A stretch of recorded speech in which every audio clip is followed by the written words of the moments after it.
Hi నమస్తే. ఇది శివాజన్న కోసం మాట్లాడాలనుకుంటున్నా.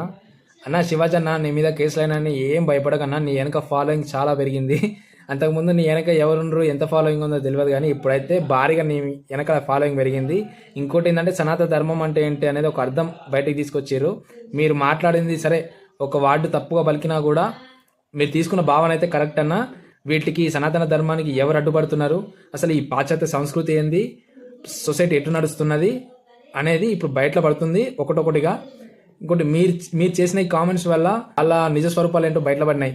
ఒకటి అన్వేష్ గాడు, నా అన్వేషణ అని ఒకటి అది చేసుకొని అది దేశాలు తిరుక్కుంటూ పోతాడు కదా, వాడు ఇంతకుముందు కూడా దేశద్రోహి అనేది కూడా వాని మీద ఒకటి వచ్చింది. ఎందుకంటే చైనాతో ఇండియాని పోలుస్తూ అప్పుడు కామెంట్స్ చేసిండు. అంటే ఇండియాని చులకన చేసి మాట్లాడిండు చైనా కింద. అప్పుడు అన్వేషణ గాంధీ వైరల్ అయిపోయింది, వాని గురించి తెలిసిపోయింది, కానీ అంతటితో వాడు ఆగిపోయిండు. మళ్ళీ ఇప్పుడు ఏంటంటే సనాతన ధర్మం గురించి మాట్లాడిండు శివాజీ చేసిన కామెంట్స్ పైన. దీంట్లో కూడా వాడేంటో కూడా తెలిసిపోయింది. ఇంకోటి అనసూయ మెయిన్ దీంట్లోకి వచ్చింది, ఫస్ట్ కామెంట్ చేసింది అనసూయ. ఆమె అయితే డైరెక్ట్ ఎవరు చెప్తే మాత్రం మేము వింటామా, మేము చేసుకుంటూ పోతాం అన్నట్టు మాట్లాడింది కదా. సోషల్ మీడియాలో ఆమెకి బాగా వేసుకుంటున్నారు. ఇంకోటి నాగబాబు, ఈ సనాతన ధర్మం అని పవన్ కళ్యాణ్ ముందుకు పోతుంటే ఈ సనాతన ధర్మానికి అసలు మీనింగ్ అది ఒకటి నాగబాబు మాట్లాడుతుండు. ఏం మాట్లాడుతుంది నాగబాబుకు ఆయనకు అర్థం కావట్లేదు. ద్రౌపది చీర లాగింది, ఆ రోజు కౌరవులు అని చెప్పిండు, అది ఓకే. కానీ ఇక్కడ శివాజీ చేసిన కామెంట్స్ ఏంది, నేను ఇంతకుముందు వీడియోలో కూడా చెప్పిన ఒకటి, అంటే పద్ధతిగా ఉండడం చెప్పిండు అంతే. అలాంటిది నాగబాబు ఏదో తీసుకొచ్చి ఏమేమో మాట్లాడిండు. ఇకపోతే నాగబాబు ఒకడు, అనసూయ, నెక్స్ట్ సింగర్, సింగర్ అంట చిన్మయ్య ఏమయ్యో ఆమె వచ్చి బయటకు వచ్చింది. వీళ్ళల్లో ఉన్నాయన్నీ బయటకు వస్తున్నాయి. ఏంటంటే అసలు వీళ్ళ వ్యక్తిత్వం ఏంటి అనేది బయటకు వస్తుంది.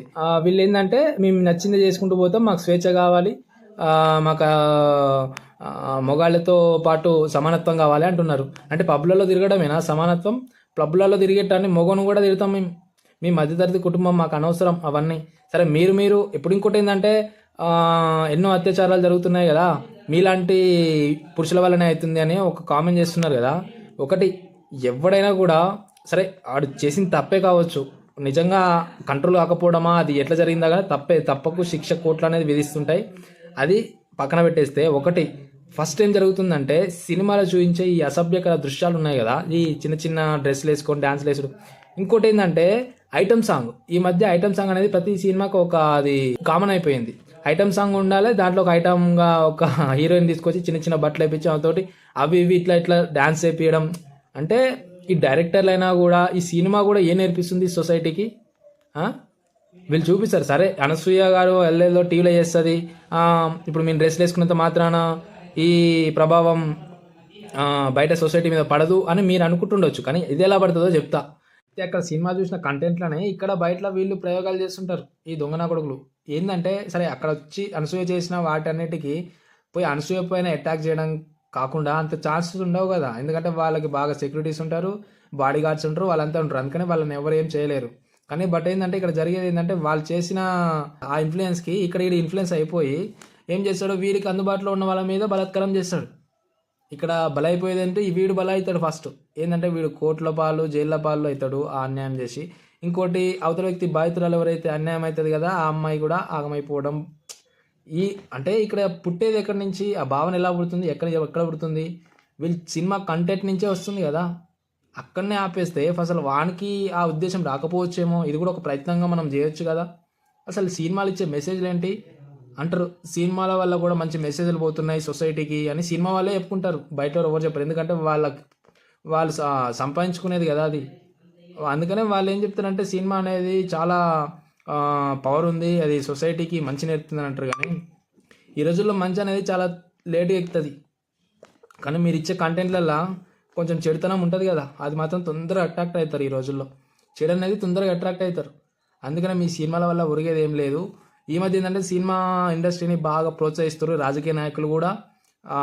ఇక్కడ స్టేట్లలో అయితేనేమి, జాతీయ స్థాయిలో అయితేనేమి సినిమా ఇండస్ట్రీకి కొంచెం ప్రాధాన్యత పెంచుతున్నారు, స్పెషల్ బడ్జెట్స్ తీసుకొస్తా అంటున్నారు. వాటికి అవసరమా? సినిమా ఇండస్ట్రీలకి స్పెషల్ ఫండ్స్ అవసరమా? ఒక కార్మికులకు ఇవ్వండి స్పెషల్ ఫండ్స్, రైతులకు ఇవ్వండి స్పెషల్ ఫండ్స్, విద్యార్థులకు ఇవ్వండి, వైద్యానికి ఇవ్వండి. మరి వీళ్ళకెందుకు? సినిమా ఫీల్డ్ ఏం ఉద్ధరిస్తుందని, ఎవరికి కూడు పెడుతుందని? దాంట్లో ఉన్న సినిమా ఫీల్డ్ వాళ్ళే బతుకుతారు, దానికి ఆ ఫీల్డ్ నమ్ముకొని పోయిన వాళ్ళే బతుకుతారు, కానీ దానివల్ల ప్రజలకైతే ఉపయోగం లేదు. శివజన సనాతన ధర్మంలో డ్రెస్సింగ్ సెన్స్ అనేది కూడా ఒక భాగం అనేది మీరు తీసుకొచ్చారు. ఇప్పటి వరకు సరిగా చాలా మంది సొసైటీలో తెలియదు. సనాతన ధర్మం అంటే పాశ్చాత్య సంస్కృతి అయిన డ్రెస్సింగ్ సెన్స్ అనేది కూడా సంస్కృతిని చాలా ప్రభావితం చేస్తుంది అనేది కూడా మీరు తీసుకొచ్చారు. అన్ని విధాలా సక్సెస్ అయ్యారన్నా. మీరు ఇలానే ఉండండి, మీరు భయపడకండి, ఎవరికి భయపడకండి, కేసులకు భయపడకండి. ఆ కేసులో ఎంక్వైరీ చేసుకుంటారు అంతే. మీది మాత్రం ఇక్కడ సోషల్ మీడియా కానీ బయట ప్రజలు కానీ ఫుల్ మీకు మద్దతు ఇస్తున్నారు. మీరు ఎలా అసలు భయపడే అవసరం లేదు. మీ మీద అలాంటి కామెంట్స్, అలాంటి దురుద్దేశం ఉన్న వాళ్ళు మాత్రం మీ మీద కామెంట్స్ చేస్తున్నారు. వాటికి ఏం భయపడకండి. కానీ మంచి అనేది చాలా వరకు ఉంది ఈ ప్రజలలో. ఆ మంచి ప్రజలే మీకు సపోర్ట్ ఇస్తారు. మీరు ఏం భయపడకండి. జై శ్రీరామ్, తోడుంటాం మీకు.